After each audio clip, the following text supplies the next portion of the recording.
History is filled with tales of justice and punishment, but some stories are so brutal, so utterly horrifying, they defy belief. Of all the ways humanity has devised to end a life, few are as agonizing as being boiled alive. It's a fate reserved for the worst of the worst traitors, poisoners, and enemies of the state. But what crime could a man commit that would not only sentence him to this horrific end, but also his own young son? In the heart of 16th century Japan, a massive iron cauldron was set over a raging fire in a public square. A man, a legend in his own time, was brought forth in chains, holding his small child. This is the story of Ishikawa Goemon, the man they boiled alive, and his final, defiant act that would echo through centuries. Who was he? A hero or a villain? And what could possibly lead to such a monstrous execution? Prepare yourself, because this is one of history's most chilling tales. To understand the man, you have to separate him from the myth. The truth is, the historical record on Ishikawa Goemon is surprisingly thin. He was a real person who was executed in the late 1500s, but the details of his life are wrapped in layers of folklore and theatrical embellishment. He was a phantom, a ghost story told to frighten the rich and powerful. Was he a disenfranchised samurai, trained in the deadly arts of ninjutsu after his clan was destroyed? Some legends claim he was a student of the famous IGA ninja master, Sandayu Momochi. This version paints him as a highly skilled warrior, a man with a code of honor, driven to a life of crime by tragedy and a thirst for vengeance against the ruling class. Another, less glamorous version suggests he was simply a very successful and audacious bandit. In this telling, he wasn't a noble ninja, but the leader of a gang of thieves who terrorized the wealthy merchants and daimyo of the Kansai region. This Goemon was a brilliant strategist and a master of disguise, able to infiltrate the most heavily guarded castles and estates, vanishing with their treasures before the guards even knew he was there. Whether he was a fallen samurai or a common criminal mastermind, both versions of the story agree on one thing: Goemon was brilliant, elusive, and a thorn in the side of Japan's most powerful figures. What elevated Goemon from a simple outlaw to a legendary folk hero was his alleged philosophy. The stories say he never kept the spoils for himself. Instead, much like the English folk hero Robin Hood, Ishikawa Goemon stole from the rich and gave to the poor. During the 16th century, Japan was a land of stark contrasts. Powerful warlords and samurai lived in opulent castles, while the peasant class suffered under crushing taxes, famine, and the constant threat of war. In this world, Goemon became a symbol of hope and justice for the common person. Imagine a poor farmer, struggling to feed his family, waking one morning to find a small pouch of gold on his doorstep. Or a village on the brink of starvation suddenly receiving a cart full of rice, left in the middle of the night by an unseen benefactor. These were the tales that circulated about Goemon. He wasn't just stealing, he was redistributing wealth. He was a champion of the oppressed, a shadowy figure who fought back against a system designed to keep the poor in their place. This reputation made him more than a man, it made him an idea. While the nobility saw him as a dangerous criminal, the common people saw him as a hero, a force for good in a dark and unforgiving world. To truly grasp Goemon's story, we need to understand the world he lived in. This was the Azuchi Momoyama period, a pivotal era in Japanese history. For over a century, the country had been ravaged by civil war during the Sengoku, or Warring States, period. Countless warlords, known as daimyo, fought for control. But by the late 1500s, this chaos was coming to an end.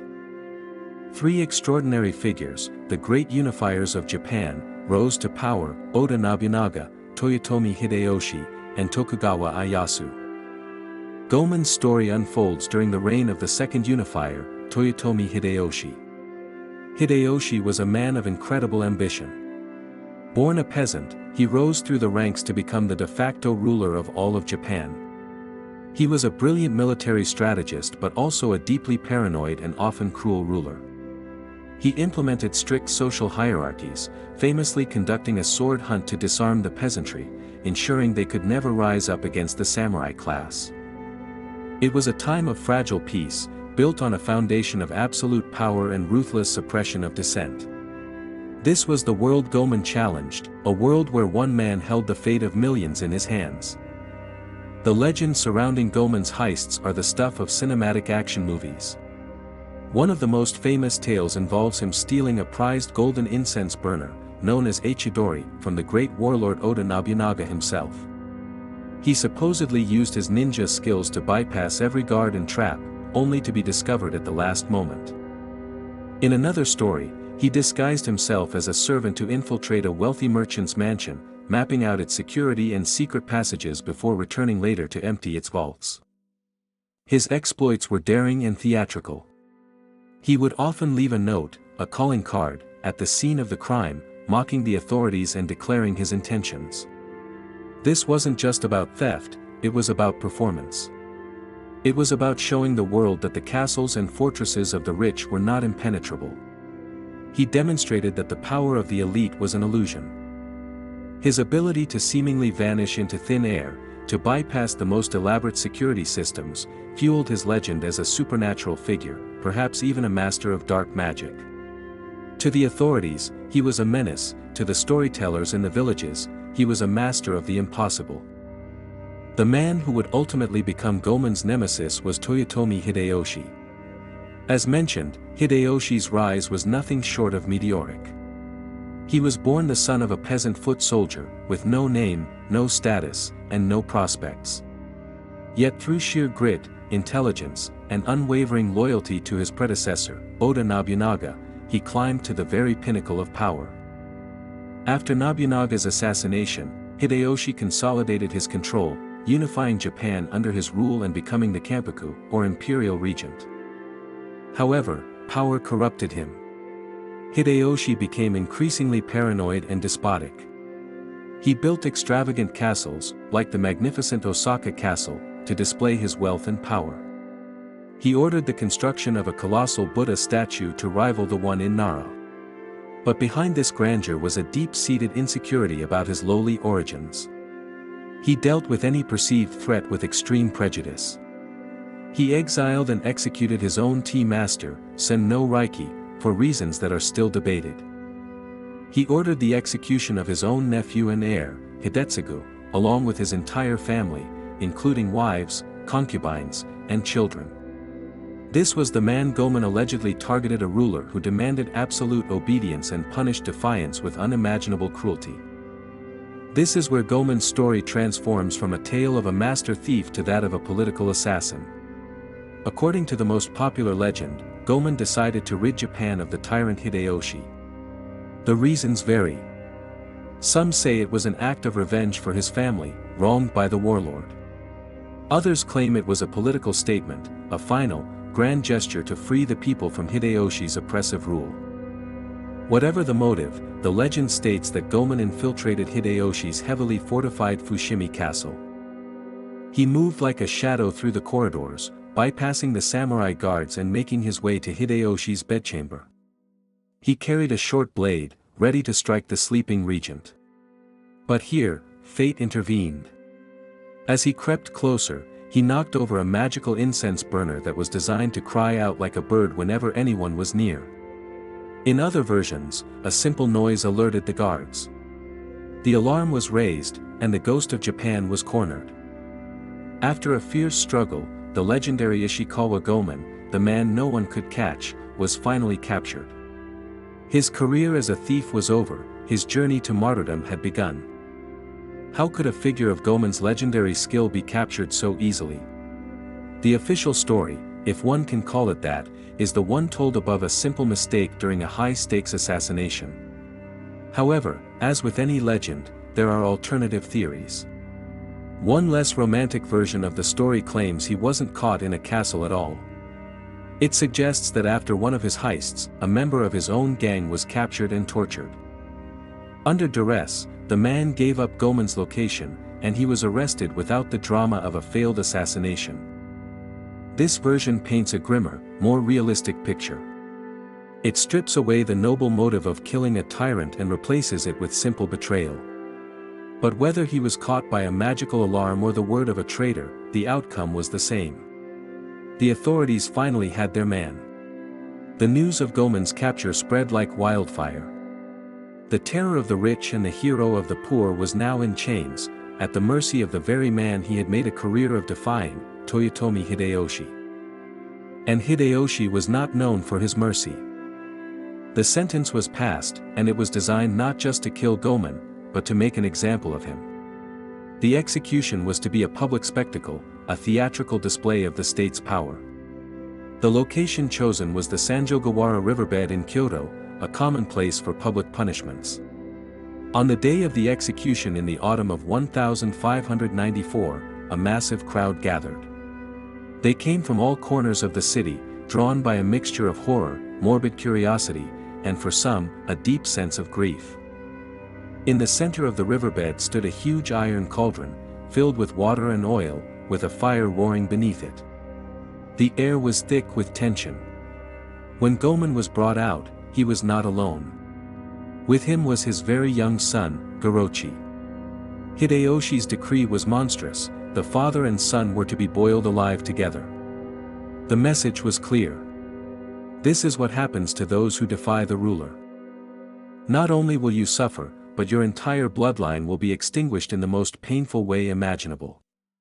The crowd watched in stunned silence as the legendary outlaw and his innocent child were forced to mount the platform next to the steaming cauldron. What happened next is the most powerful and enduring part of the Ishikawa Goemon legend. Standing on the edge of death, Goemon's final thoughts were not of himself, but of his son.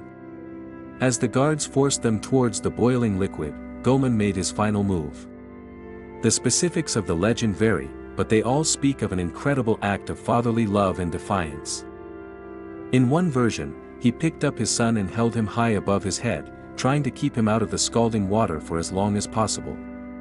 He stood there, his own body searing in the unbearable heat, sacrificing himself to give his son a few more moments of life until he, too, succumbed to the heat and shock.